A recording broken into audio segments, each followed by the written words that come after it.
the Hungarian band Evensong formed in summer 1997. Singer Mihai and guitarist Gabor had previously played in the doom band Solitude. For Evensong they were joined by Agnes on female vocals, Gergely on bass and another Gabor on drums. The original keyboarder left the band after the first demo recordings already, but singer Agnes could take care of the keyboards too.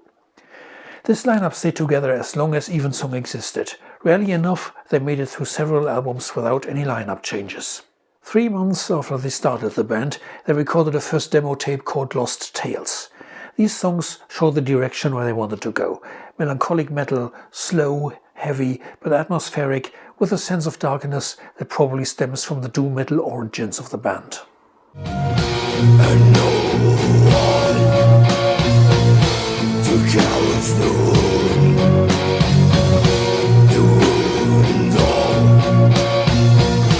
a dying goddess. I still remember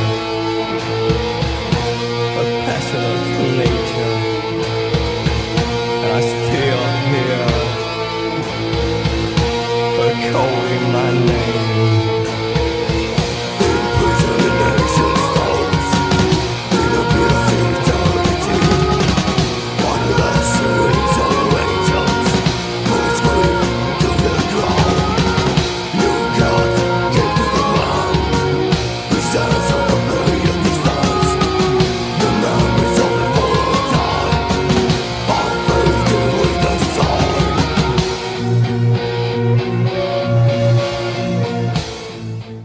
Evensong signed a deal in 1998 with Displeased Records, a label from the Netherlands mostly known for death metal bands like Altar, Cryptopsy or Deeds of Flesh, also some thrash and black metal.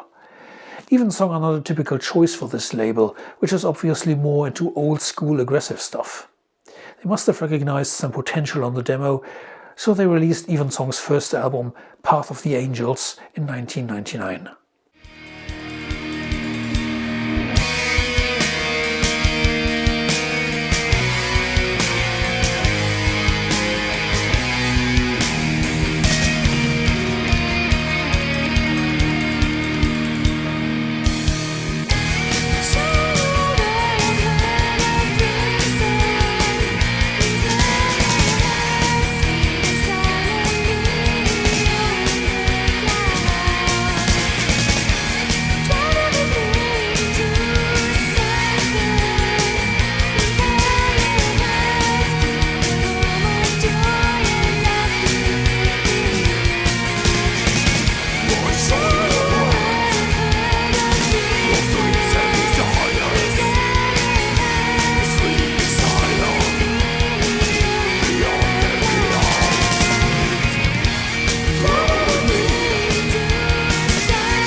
I received this promo CD, which was the first time I heard about the band. On the demo, the male vocals had been dominant at least in some songs. Now the high-pitched female vocals moved more into the foreground.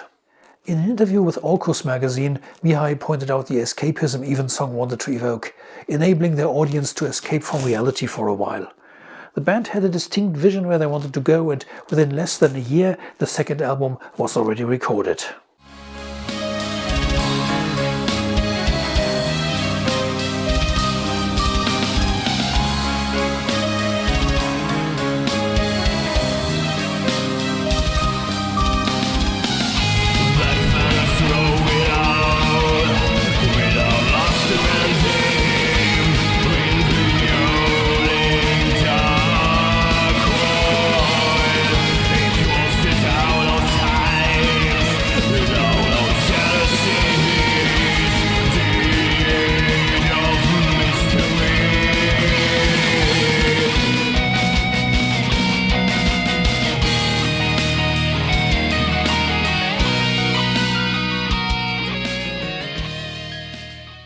While the first album had been recorded at home in Hungary, the record company invited the band to a studio in Holland for the second album.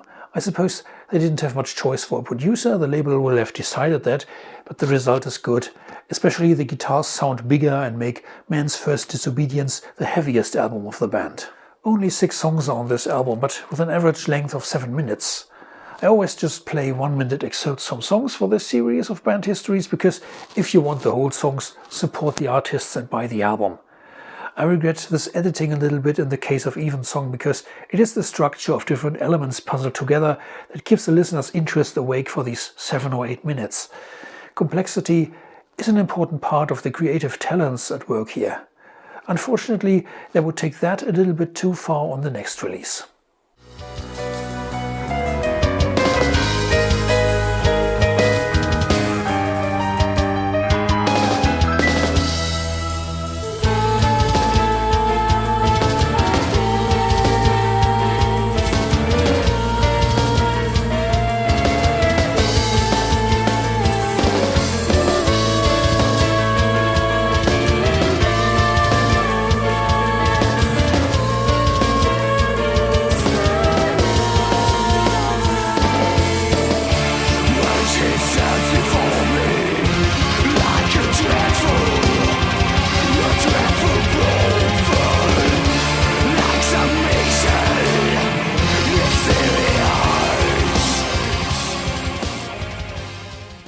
The previous album had dealt with subjects from the Bible, while the third album, Mysterium, referred to poets from Shelley to Poe. Reading the lyrics feels a bit like Balsagoth on acid, though. Don't ask me what it's actually about. I think reviewers who put the band in a box with many gothic metal bands just because Evensong had a female singer didn't notice how far they are stretching out into their own realm here, far away from the usual genre standards. You know, vampires in the moonlight and that kind of thing. Evensong themselves preferred the label avant-garde metal to describe their style. Mysterium was recorded at the same studio in Holland again. The music became more progressive, with more piano playing and more esoterics. I find it the least accessible album of the band, probably because I'm more of a doom metal guy and the simplicity of the earlier stuff appealed more to me. Songs like To the Abyss and Fathomable are hard to digest and didn't seem to attract many others either, because in 2002 the band split. Members of the band continued in a project called The Moon and the Night Spirit, which is not metal but some kind of mystical folk music. I hope you found this interesting enough to check out one of the albums and come back another time. See you.